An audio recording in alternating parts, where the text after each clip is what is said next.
Okay, hi everyone. This is what we cover for this semester. Chapter 22 I've dropped from the curriculum, so we're not going to be covering that anymore. This is the last chapter, 21, and it's going to build off chapter 20. So if you don't have a firm grasp on the ideas of aggregate demand and aggregate supply, I definitely recommend that you go back and look at chapter 20, the videos for that, or read the book, or go over the notes again, because this chapter is building very heavily off what we learned in chapter 20.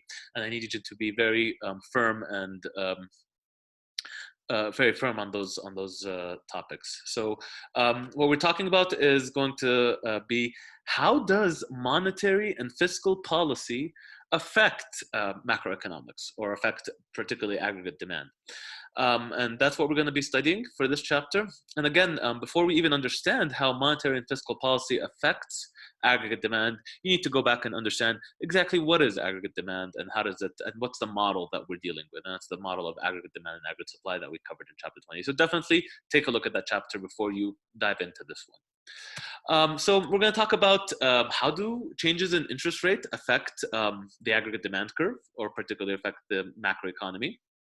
And remember, this whole purpose was to talk about what tools do governments even have to address the economy. And all they really have is two. They've got monetary policy and they've got fiscal policy. So this is at the heart of macroeconomics, to kind of see how do these tools that we have really affect the economy, and what are the outcomes. So we're going to be studying that today. And at the very end of this chapter, I put in a slide that I made on my own on the monetary and fiscal policy responses to the coronavirus. Of course, that's not necessarily in our curriculum, but I want to kind of at the very end, very last thing that I'll say, not just for this chapter, but for the entire course, is kind of summing up everything that we've learned in this class, and really talking about what is the monetary and fiscal policy responses that the Federal Reserve and the US government put in place as a response to the coronavirus economic shock. Or pandemic, of course. And remember, why is this important? Because we've always said that fundamentally the economy is always hit by shocks, right? There are good things, there are bad things that happened. Particularly in 2020, a very, very bad thing had happened to all economies, not just the US economy, to the global economy. And it's really important to kind of understand what are governments doing to respond to this. And we're going to look at what particularly the US government has been doing to respond to the coronavirus. Okay, so again, we've got these two tools, monetary policy and fiscal policy. Monetary policy is just going to be that the government can really set the supply of money, the money supply, or the monetary base. How many dollars are floating around in the US or in the world? And that's really something that the Federal Reserve can decide. They can increase the money supply. They can increase the amount of dollars by printing dollars and buying treasury bills. Remember, how does monetary policy happen? Well, it happens through something called open market operations. Open market operations are going to be auctions that the Federal Reserve does to increase or decrease the money supply. So if they wanted to increase the money supply, what the Federal Reserve would do is that they would go out and via open market operations, they would buy treasury bills. Treasury bills are going to be T-bills. Those are US government debt. And what they're saying is that, well, we want to inject some more cash into the economy. We want to give more dollars to the US economy. The way that we can do that is we can either print these dollars and go out and buy these treasury bills. And what we do is that we would exchange dollars for this piece of paper, for this asset called a treasury bill. And that's a way for the Federal Reserve to inject money in the economy, because they've just traded money for an asset. That treasury bill. And that means that now this money that they traded is now in the economy. It can be used by us or whoever has that cash. So, and of course, this can happen in reverse. If the Federal Reserve wants to subtract money away, what they'll do instead of buying, they'll start to sell some of the T-bills that they have. So right now, they have some T-bills on their balance sheet. They have it. essentially have it physically. And what they do is that they just trade it for cash. They go out to the market, conduct open market operations, and hold an auction, say, hey, we'd like to sell all of these T-bills. And they do. And as a result, they subtract money away from the economy and put it back into either their reserves or somewhere else. So that's monetary policy. And really what we're saying is that all it is going to be changing the supply of money, or the monetary base, how many dollars are floating around the economy. And that does a lot, actually, as you'll see in a little bit. The other tool that we have is going to be fiscal policy. And that just says, remember, fiscal is always related to spending. So whenever you hear the word fiscal, I want you to also think spending, or government spending particularly. And that's saying that, well, we can also, besides deciding on the supply of money or the monetary base, we can also determine how much money do we want to spend from our taxes, right? The government collects some taxes, and they get to spend it. Either they can spend more than they collect, they can spend less than they collect, or they can just spend exactly perfectly how much they collect. If they collect T in tax, they collect $100 million in taxes, well, they can spend exactly 100 million, they can spend 110, or they can spend 90. And that's really just depending on them. They can determine, what do we want to spend on this year? Do we want to cut back our spending, increase our spending, or keep it exactly where it is? And that's essentially fiscal policy. And those are really the only two tools that governments have to manage their economies. Okay, so we talked about this curve, the aggregate demand curve, in last chapter, and we said that it slopes downward for three reasons: the wealth effect, the interest rate effect, and the exchange rate effect. Now, the reason why there's three different effects here is because, well, aggregate demand is fundamentally output, right? Y, the letter Y. Y has a few things in it. It has consumption, it has government spending, it has investment, and it has net exports. And what this is saying is that, well, the wealth effect really affects consumption.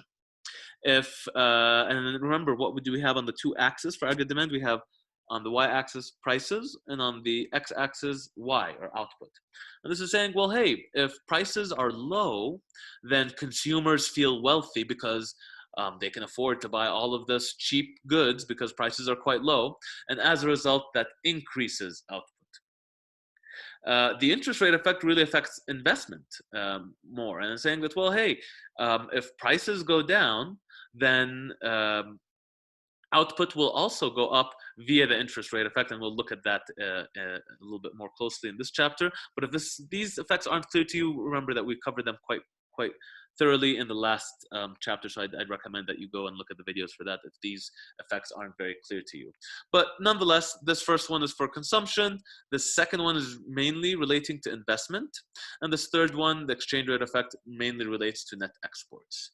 And C, I, and X, these are all parts of Y, output, which is fundamentally what aggregate demand really represents. Okay, so now we're going to look into this theory of liquidity preference. And really what this is saying is that, how can we look at the market for money, for cash, and determine what the interest rate will be? And the reason why we do this is because we'd like to see how, by changing the demand or supply of money, how does that affect the interest rate? So Keynes came up with this idea, and he said that, well, the interest rate will always adjust to bring money supply and money demand into balance. And this kind of sounds familiar, because we used to always say that prices adjust to bring supply and demand to balance, right? Not money supply and money demand. We're saying, hey, supply of eggs versus the demand for eggs, right? Or just any good. And the price of eggs and the demand for eggs is going to be regulated by the price. Or sorry, the supply of eggs and demand of eggs is going to be regulated by the price, and the price is going to perfectly adjust to bring supply in line with demand, so that there's no surplus, there's no shortage, so on and so forth. So this is essentially microeconomics. We've been talking about this, how always prices will adjust to keep supply and demand perfectly equal. Here we're saying, well, the price of money, right, is really fundamentally the interest rate. The reason why the price of money is the interest rate is because if you have some cash, well, the value of that cash is going to be the interest that cash brings in. So right now, the interest rate in the US is about maybe 2 or 3%, kind of roughly. And that means that the value of dollars is around 2 or 3%, which is the interest rate, because that's that's the value of that money. If you just put that money into any investment, if you kind of give it to your local bank and say, hey, I don't need this cash, invest it for me, lend it out, and just kind of give me whatever return that the market returns, well, that's going to be the value of that money, and that's the interest rate. So that's in the same way that we think of what's the value of a good like eggs. What's going to be the price of it? Well, it's the same thing for money. And here we're saying that the interest rate is really the value of that money. If the interest rate is quite high, that means that money is quite valuable because I can just take it, invest it, and it will turn me a pretty high interest rate. So that's great. If the interest rate is quite low, then that money isn't very valuable. Okay, so yeah, so that was the. So let's talk about the money supply first, and we're going to say the money supply is determined by the central bank, the Federal Reserve. They're the ones who determine how much money is floating around in the economy. If they want to add more or subtract some, they're the ones who are really in control of the money supply. And the funny thing about this is that the money supply does not depend on the interest rate at all. If the interest rate are high, if the interest rate is low, money supply doesn't care. It doesn't matter what the interest rate is, and as a result, what you'll see is you'll have a vertical money supply curve, saying that if the interest rate is high, if the interest rate is low, I don't really care because the money supply isn't really determined by the interest rate. It's really determined by the Fed, and they're the ones who can determine whether they want to increase the money supply to the right or decrease the money supply to the left. Now, let's note that, first of all, what are we looking at here? This is going to be the market for money, or a market for cash. And over here, we have like a Q of sort, quantity, but it's a quantity of money, right? So we just label it as M, and this is going to be the monetary base, meaning how many dollars are floating around the economy. Is it 1 trillion, 2 trillion, 3 trillion, so on and so forth? And the Fed can kind of increase the amount of money or decrease the amount of money in the economy by, again, what? By conducting open market operations. And of course, this is all invariant to the interest rate. The interest rate does not determine the money supply. It's kind of determined by a bunch of other things, which is going to be the Fed, the Federal Reserve. They determine what the monetary supply, where the money supply is going to be. Okay, so let's go back for a second and talk about money demand. Now, money demand is going to be, let me show you how it looks like over here, is going to be downward sloping like we normally know. And the idea here is you can think of it this way. If the interest rate was really, really high, then your demand for money is quite low.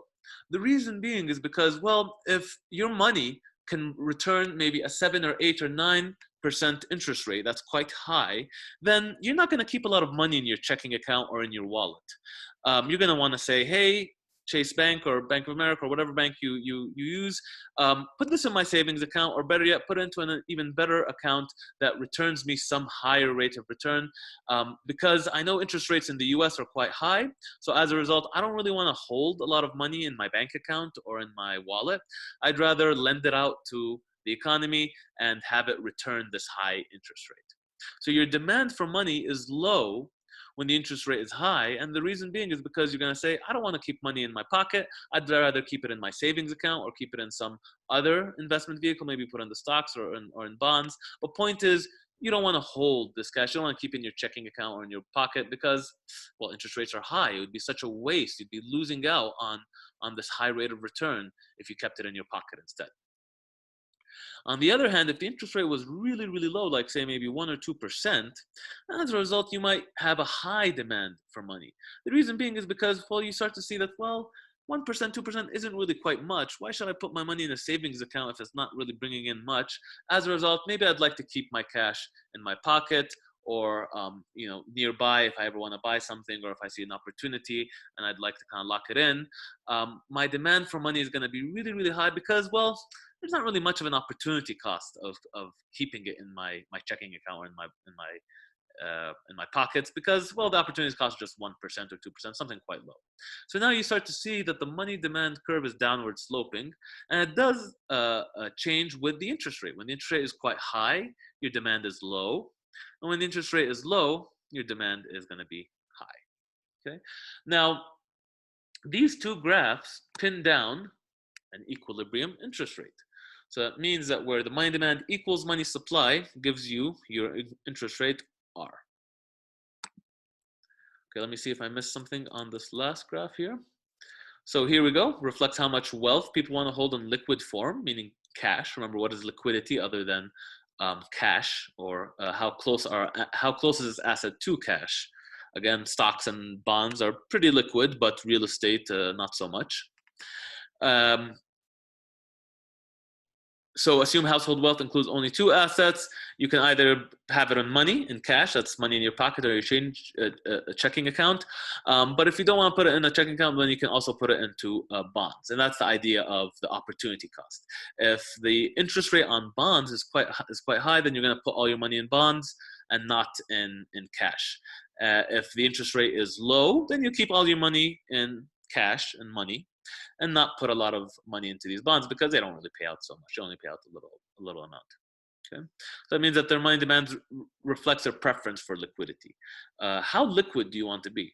So right now, for example, I think it's a good idea to remain quite liquid. I don't think anyone wants to put any of their money into bonds or into stocks because, well, it's a pretty uncertain world. We don't know if I say give my money to United Airlines, and I tell them, all right, well, here's my cash, give me a bond instead, and you're going to pay me back over the next, say, 5 or 10 years. But there's a lot of uncertainty whether United will go bankrupt or not, right? And maybe there's a lot of people who think that it's not worth it for me to put my cash or give my cash to this uncertain company. Maybe they might go bankrupt. So as a result, right now, there's a high preference for liquidity. There's a high preference for cash. And the reason being is because, well, it's a little uncertain world that we live in now. All right, so this is an important graph. And just like we've seen a few important graphs in this class, we've seen, the aggregate demand, aggregate supply graphs. We've also seen the loanable funds market, and that's an important market to also look at. But then this is also the market for money, and it's quite an important market because it determines what the interest rate will be.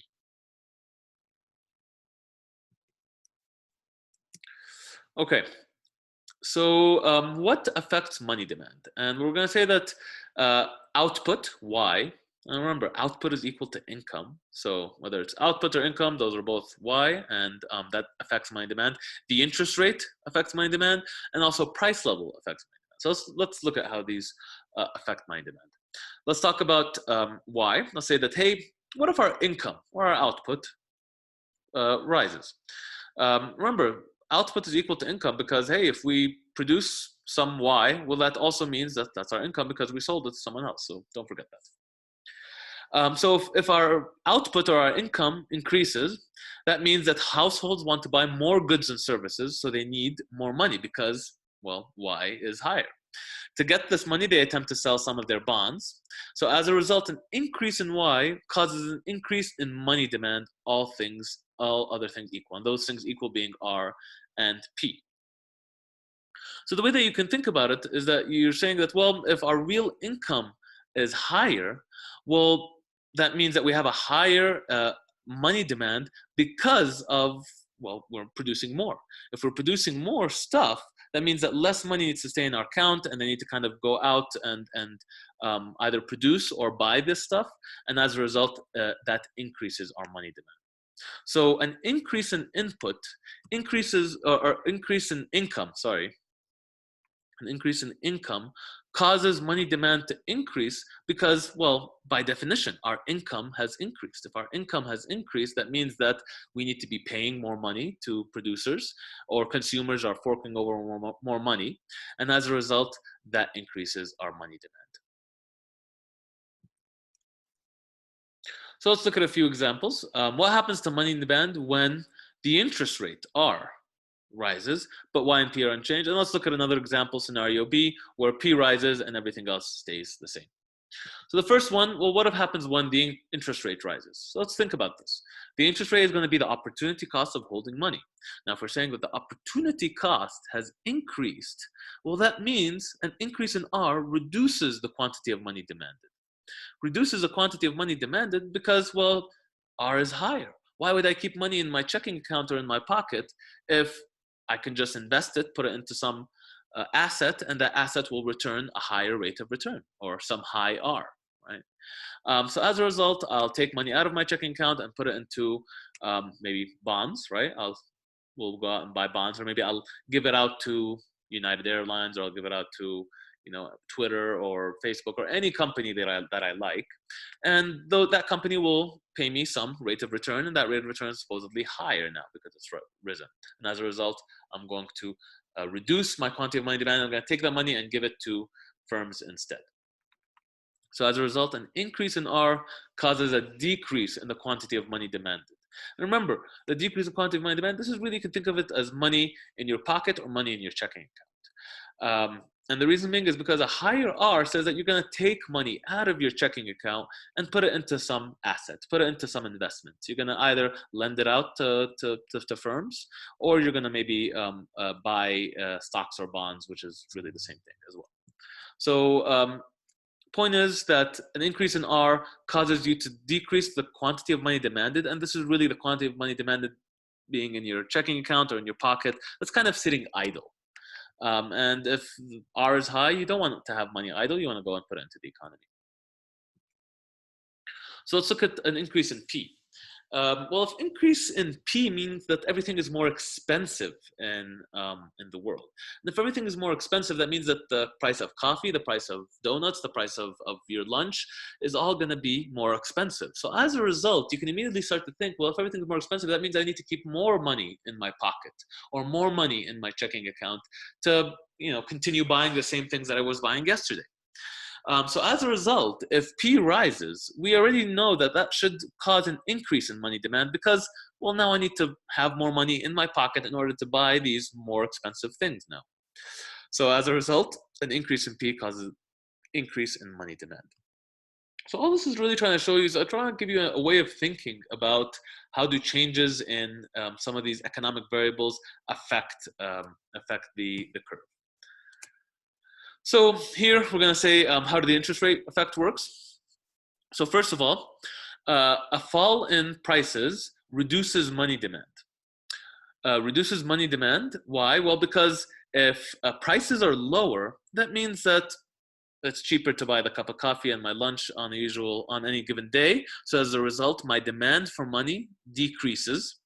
My demand for money decreases because I don't need to have that much money in my pocket or my checking account because, again, prices are lower. And if prices are lower, that means that, first of all, the interest rates goes down. And if the interest rate goes down, we already talked about how the interest rate goes down leads to an increase in output. So a fall in R increases I and the quantity of goods demanded. Why? Remember, the interest rate effect really affects mainly investment. If interest rates are low, that means that people want to go out and invest more.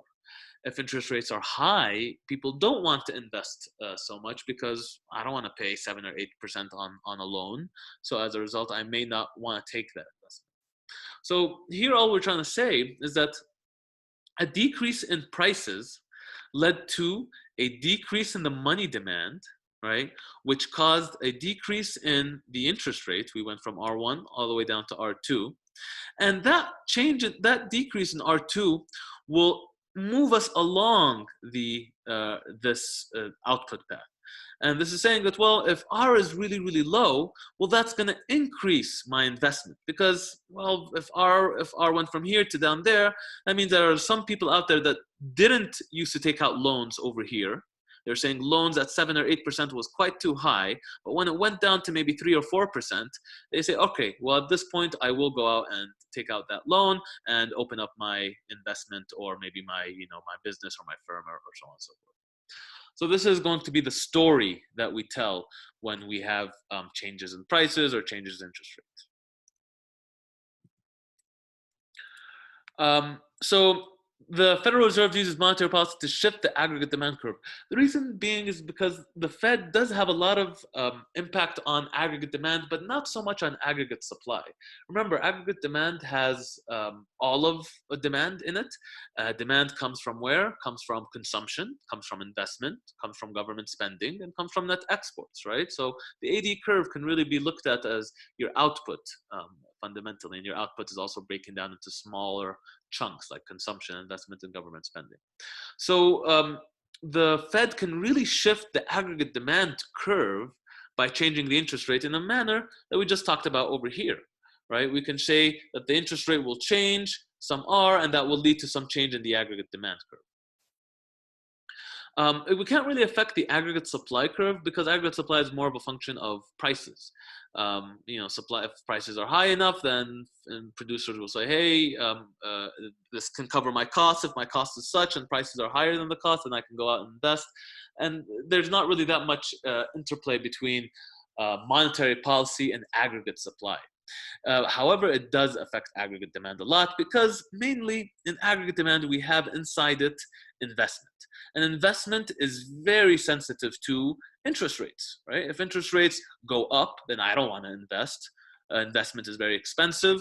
I have to take out this loan for 7 or 8%. I'm not going to do that. If interest rates are low, then investment is stimulated. You can say, well, at 2 or 3% interest rate, yeah, sure, I'll take out that loan and go out and try to follow my dream or build this business that I wanted to build. So we can shift the aggregate demand curve. And how do we shift the aggregate demand curve? Well, we can do it by affecting the money supply. If we change the money supply, that changes the interest rate. And of course, there's fundamentally changes the federal funds rate. And the federal funds rate is going to be the rate that banks charge each other on short-term loans. And we talked about this in previous chapters, saying that, well, the government isn't really interested in the rate that you as a household take out on your mortgage or on your car or on your business loan, so on and so forth, because that's really something that the banks focus on.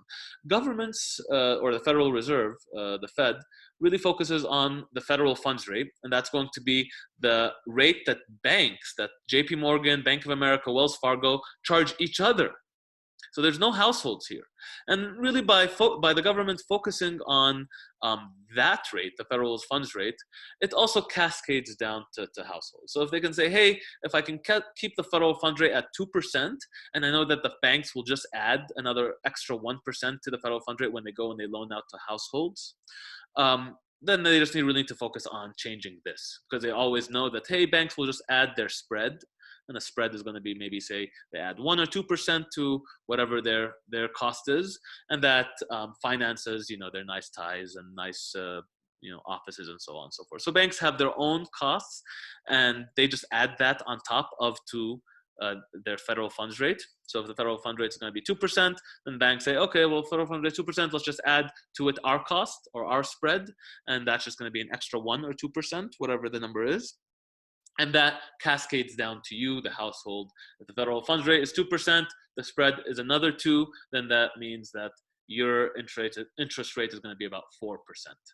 And if the Federal Reserve wants to bring that down, well, they don't need to focus on the spread. They just focus on this federal funds rate. They say, well, let's bring down the federal funds rate. How do we bring down the federal funds rate? Let's go and play around with the money supply. So they go and they conduct open market operations to change the money supply. Remember, what are open market operations? But the buying and selling of treasury bills. And through buying and selling of treasury bills, which is US government debt, I can either increase the money supply or decrease the money supply. So let's look at an example here. We're going to say that we're going to reduce money supply. So let's think, before we even do that, that's an open market operation, but is that buying or selling T-bills? And if we're reducing money supply, that means that I want, as a Federal Reserve, as a government, I want to soak up cash. I want to receive cash and take it out of the economy. In order to receive cash, I need to sell my treasury bills. So that means that the Federal Reserve, if they're going to reduce the money supply, they're going to sell T-bills. They're going to sell treasury bills. And by selling treasury bills, they soak up money from the economy, they take it away.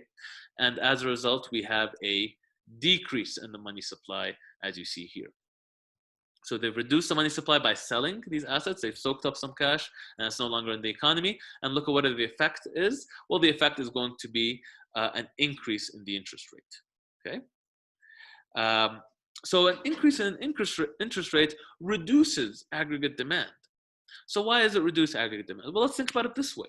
If the interest rate is higher than it was yesterday, that means that there are some people who used to take investment, to take some loan at, maybe they were okay at taking it out at 3%, but now that it's at 7%, they're not going to take out that loan anymore. And as a result, investment is reduced. And as a result, aggregate demand is reduced. Remember, aggregate demand fundamentally holds consumption, investment, government spending, and net exports. And we're saying that here, investment particularly, is really hit by an increase in interest rates. People don't want to invest at high interest rates. So as a result, that brings down aggregate demand to the left. So an increase in the interest rate brings down aggregate demand. And note, prices have not changed. We're saying, hey, the price of eggs and the price of avocados and the stuff that we buy in the economy is still the same. But at that same level of prices, look, we used to be producing some over here and now we produce over here. What's happened? Well, investment took a hit. Why did investment take a hit? Well, people don't want to invest at this very, very high interest rate. Well, why did the interest rate go up? Oh, interest rates went up because the Federal Reserve reduced the money supply. Well, why did they reduce the money supply? Well, that's kind of up to them. They're the ones who determine whether they want to increase or decrease interest rates. But let's kind of focus on, well, first of all, how did they reduce the money supply? They reduced it via open market operations by selling treasury bills. They sold treasury, they gave a treasury bill to the economy and they took money in return and they subtracted that money away from the economy, and that's why we have a decrease in the money supply. So that's the story here. The story is that, well, the Federal Reserve can say, hey, they wake up every morning and they kind of determine, should we keep the money supply exactly where it is? Should we push it to the right or push it to the left? And depending on what decision they make, that's going to have an impact on interest rates, and that's going to have an impact on aggregate demand.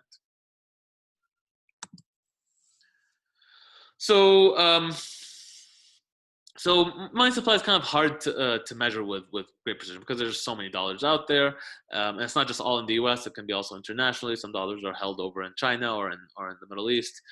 So as a result, it's kind of really difficult for us to figure out exactly what money supply is, and also money demand fluctuates over time, right? Maybe today money demand is quite well. Would money demand be high or low? I think money demand would be quite high. Today, because there's a lot of uncertainty in the world, plus interest rates are quite low. So why would you even put money into the market? Because interest rates are near zero, as you'll see at the end of this chapter. When I talk about stuff related to the coronavirus, you will know that right now in the U.S. interest rates are near zero. So as a result, money demand will be quite high. But anyway, point is that, well, first of all, MS is hard to measure, and two, MD is hard to pin down, meaning that it fluctuates a lot. So what do? Well, the Federal Reserve, they set a target. And they say, well, listen, this is where we want the federal fund rate to be. We understand that the MS is kind of hard to measure and MD is fluctuating. Money demand is fluctuating and money supply is kind of hard to measure. But as long as we know what we're trying to get to, as long as we have a target for our federal funds rate, we can try to really just hit that target as close as we can. So you can really think of monetary policy as two things. And honestly, it's mainly as a function of the interest rate. And of course, you can think about it in terms of the money supply, right? If the Fed expands the money supply, that brings down the interest rate, and vice versa. If the Fed reduces the money supply, that brings up the interest rate. But really, you can just either look at it as a function of money supply or interest rate. You don't really have to think of two. And quite frankly, nobody uses money supply. Everyone thinks of the interest rate. And right now, monetary policy is considered to be very loose or very expansionary. The reason being is because, well, interest rates ever since 2008 has been near zero. They were brought down to zero in 2008 as a response to the financial crisis of 2008. And then ever since then, for the past next 12 years, interest rates have been kind of coming up, edging slowly up, and it kind of almost went up to 2%. But of course, they were brought down now and because of corona crisis. But really, we can start to say, well, what's the monetary policy of the U.S.? Well, we can just look at, well, what's the interest rate been in the U.S.? And if the interest rate was really, really low, it was around 0 to 2% at the most over the past 10 years, well, we can say that monetary policy has been expansionary. Expansionary because, well, the U.S. has been setting interest rates to be quite low because they're trying to tell the business environment, they're trying to tell entrepreneurs, please take out a loan. Please try to take some of this money, go out, build the next Apple, Tesla, Amazon, build the next Google, because we want that as policymakers, and that would be good for the economy as a whole. So if you want to kind of judge a country's monetary policy, all you really need to do is look at what's the interest rate in that economy. Of course, the opposite of low interest rates would be high interest rates. And if interest rates were high, it wouldn't be expansionary monetary policy. We're not trying to expand the economy with high interest rates. In fact, it would be called contractionary monetary policy. And we're trying to say that the economy is expanding too quickly. There's the we want to contract the economy, we want to bring it down. And as a result, the way that we bring the economy down is by hiking interest rates. Now, you might be thinking, why the hell would we want to bring the economy down? Why would we want to contract the economy?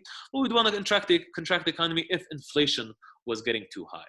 So if inflation was getting too high and we're saying that, well, there's just too much loose money around there, well, we can hike up the interest rate, and hiking up the interest rate would lead to contractionary monetary policy, and that's exactly what we would want. We would want to have contractionary monetary policy.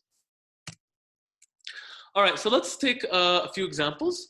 Let's look at 3 scenarios, and what we're going to say is what is the short-run effects on output, and how should the Fed respond to stabilize output. So we're going to say the scenario number 1 is that Congress tries to balance the budget by cutting government spending. So fundamentally here, the scenario is that G, government spending, has decreased. Okay, well, if G has decreased, remember, Y is equal to C plus I plus G plus NX. So that means that government spending is a component of Y. And Y is fundamentally aggregate demand. So if we bring down government spending, that's going to bring down my aggregate demand. So you can think of this as a shift in aggregate demand to the left.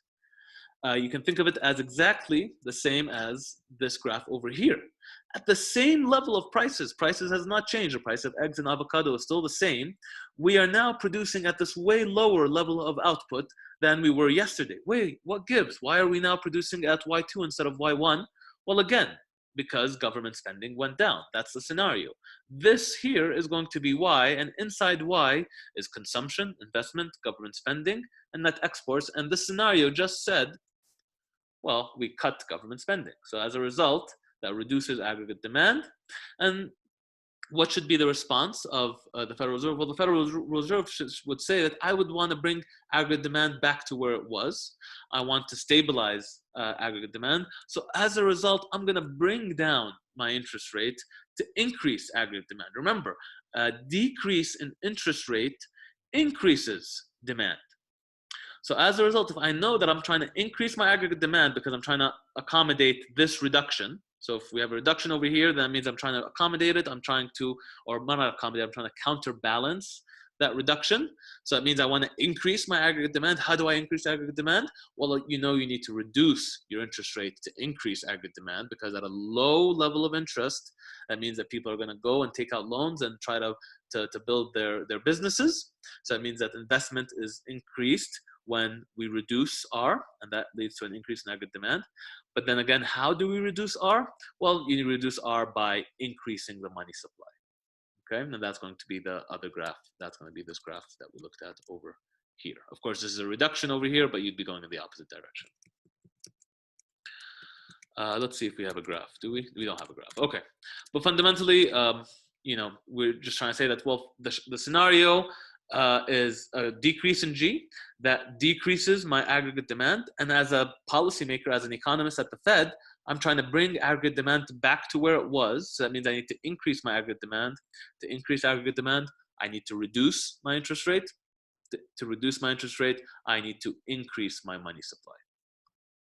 So this story is extremely important. And honestly, if anything, out of this whole class that we've taken throughout the entire semester, this I think is the most important story to learn, is how does changes in interest rate affect aggregate demand? Because fundamentally, this is at the heart of all economics and all macroeconomics and kind of growth policies. How do we grow the economy? What are we doing? And you'll see that this is center stage right now as a response to the coronavirus, as you'll see in the last slide that I'll present in this chapter.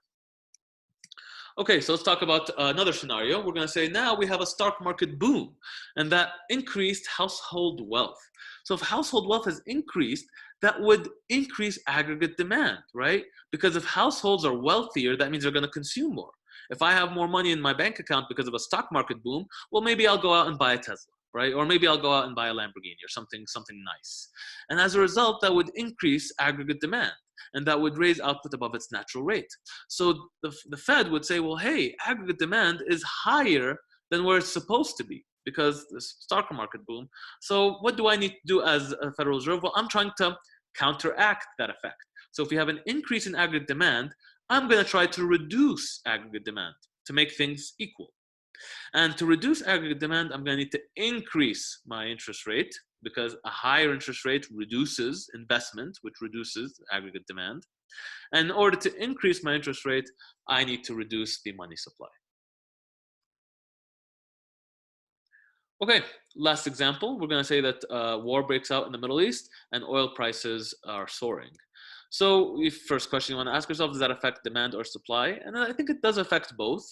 But affect supply more than demand. True, you as a consumer, you might benefit from lower electricity prices, you might benefit from lower gas prices at the pump, but producers are a lot more exposed to changes in oil prices than households are.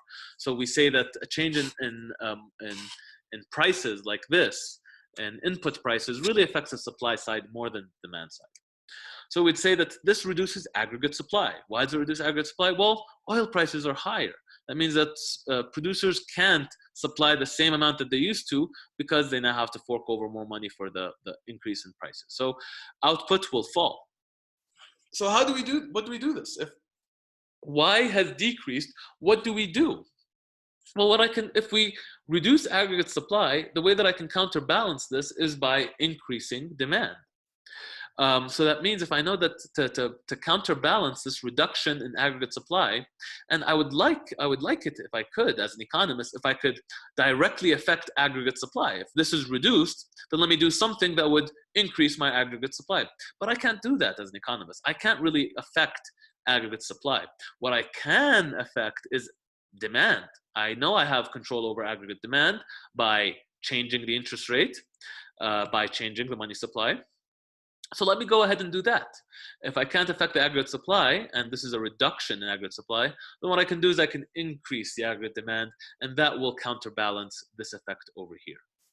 So if I want to know that I need to increase my aggregate demand, that causes for a reduction in the interest rate, which causes for an increase in the money supply. Okay, I'll stop here, and we'll pick it up on the next video. Thanks.